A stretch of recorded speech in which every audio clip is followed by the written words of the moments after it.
بال گرتے ہیں یا بال لمبے نہیں ہوتے یا جو سر ہے وہ گنجا ہونا شروع ہو جاتا ہے، تو اس کیفیت میں ڈاکٹروں سے رجوع کرتے ہیں، وہ مختلف ادویات دیتے ہیں، آئل وہ دیتے ہیں، ان کا استعمال ہم کرتے ہیں، لیکن اس کے باوجود بہت سے ایسے مریض ہوتے ہیں جن کو فائدہ نہیں ہو رہا ہوتا، ان کی تکلیف میں کوئی ان کے لیے آسانی نہیں ہو رہی ہوتی، عورتیں پریشان ہوتی ہیں، اور پھر لوگ پوچھتے ہیں کوئی ہمیں ایسا وظیفہ بتائیں، کوئی قرآن و حدیث سے کوئی ایسا عمل بتائیں، کوئی قرآنی آیت بتائیں جسے ہم پڑھیں اور اللہ تعالیٰ اس کے ساتھ ہمارے اس معاملے میں ہماری آسانی کر دیں۔ تو ناظرین، آج ہم ایسا عمل آپ کے لیے لے کر آئے ہیں کہ جو ان لوگوں کے لیے جو اس پریشانی میں مبتلا ہیں کہ سر سے بال گر جاتے ہیں، وہ خواہ مرد ہیں یا عورتیں ہیں، وہ بچیاں ہیں یا بچے ہیں، جن کے ساتھ ایسا مسئلہ چل رہا ہے، پریشانی ہے، ان کے لیے بڑا ہی بہترین اور مجرب عمل ہے، اور یہ عمل بڑا ہی آسان ہے، قرآنی یہ آیت ہے۔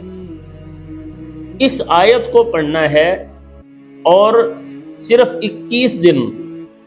ایسا نہیں ہے کہ اگر آپ زیادہ کریں گے، مسلسل کریں گے، 21 دنوں سے زیادہ کریں گے تو اس کا کوئی نقصان ہوگا۔ میں اکثر یہ بات کہتا ہوں کہ دیکھیں، قرآن مجید اس کا یہ اعجاز ہے کہ اس کے ساتھ شفا ہی ملے گی۔ دنیا کی ہم دوائیاں لیتے ہیں، علاج کرواتے ہیں، ان کے سائیڈ ایفیکٹ ہیں، لیکن قرآن مجید یا رسول اللہ صلی اللہ علیہ وسلم کی بتائی ہوئی دعائیں، ان کے ساتھ فائدہ ہی ہو سکتا ہے، کبھی نقصان نہیں ہوگا۔ تو یہ عمل اگر 21 دن کیا جا سکتا ہے تو اس سے زیادہ بھی کیا جا سکتا ہے۔ کوئی اگر یہ سمجھے کہ میں زیادہ اس کو اپنے لیے عمل کروں تو وہ اس کو اپنا معمول بنا سکتا ہے، اس کو مسلسل کرے، اور جتنا زیادہ کیا جائے گا اتنا زیادہ فائدہ ہوگا، نقصان نہیں ہوگا۔ تو اس کے لیے کرنا کیا ہے؟ تو ناظرین، سب سے پہلی ہماری گزارش یہ ہے، جن احباب نے ابھی تک ہمارے یوٹیوب چینل عطاء الرحمن اعظم اس کو سبسکرائب نہیں کیا، ضرور سبسکرائب کریں اور بیل آئیکن کو دبائیں تاکہ ہماری آنے والی ہر نئی ویڈیو آپ تک پہنچ سکے اور یہ ہم سب کے لیے صدقہ جاریہ بن سکے۔ تو ناظرین، اب عمل ہم بتانے والے ہیں، بڑا ہی آسان عمل ہے۔ کرنا یہ ہے کہ باوضو ہو جائیں۔ بہتر یہ ہے کہ آپ یہ عمل کرنے سے پہلے باوضو ہوں۔ وضو کرنے کے بعد آپ کوئی سا آئل، وہ زیتون کا ہو سکتا ہے، وہ سرسوں کا ہو سکتا ہے، وہ کوئی بھی آئل ہو جو آپ استعمال کرتے ہیں اپنے گھر میں۔ بہت سی خواتین وہ اپنے سر پہ صرف سرسوں کا آئل استعمال کرتی ہیں، بعض خواتین ہیں جو سر پہ جو کھوپرے کا یا گری کا آئل ہے اس کو استعمال کرتی ہیں، یا بعض خواتین ہیں جو صرف زیتون کے تیل کا استعمال کرتی ہیں۔ تو کوئی بھی آئل جو ہماری مائیں، بہنیں، بیٹیاں یا ہمارے بھائی عام روٹین میں استعمال کر رہے ہیں، وہ آئل لے لینا ہے۔ اب اس آئل کو اپنے سامنے رکھیں اور پھر درود ابراہیمی پڑھنا ہے 3 مرتبہ۔ 3 مرتبہ درود ابراہیمی پڑھنے کے بعد سورہ حامیم السجدہ میں سے 44 نمبر آیت، اس کا تھوڑا سا حصہ ہے، اس حصے کو اتنا ہی پڑھنا ہے، اور اس حصے کو آپ نے پڑھنا ہے 21 مرتبہ۔ 21 مرتبہ پڑھنا ہے، شروع میں بھی 3 مرتبہ درود ابراہیمی پڑھنا ہے اور بعد میں بھی آپ نے درود ابراہیمی پڑھنا ہے، اور اعوذ باللہ من الشیطان الرجیم بسم اللہ الرحمن الرحیم پڑھنے کے بعد یہ حصہ آیت کا پڑھنا ہے، قل ھو للذین آمنوا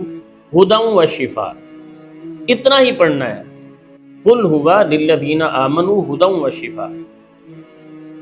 یہ 21 مرتبہ پڑھنا ہے، اور پڑھ کے آپ آئل کو دم کر لیں۔ اب وہ آئل 21 دن تک اپنے سر میں لگائیں، اللہ کی توفیق سے گرتے ہوئے بال رک جائیں گے۔ اگر کسی ماں، بہن، بیٹی کے بال بڑھ نہیں رہے تو اس کے بال لمبے ہونا شروع ہو جائیں گے،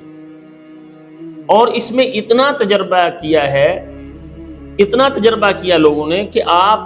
یقین کے ساتھ کریں، آپ پہلے بھی اپنے بال چیک کر لیں، آپ ان کی پیمائش کر لیں، ہماری مائیں، بہنیں، بیٹیاں اس کو، کیونکہ ان کے بال لمبے ہوتے ہیں، تو اس کو اس طرح سے بھی کر سکتی ہیں، پہلے بھی چیک کر لیں اور 21 دنوں کے بعد بھی چیک کر لیں، آپ دیکھیں گے کہ اللہ کے فضل سے بڑا ہی نمایاں اس میں فرق ہوگا۔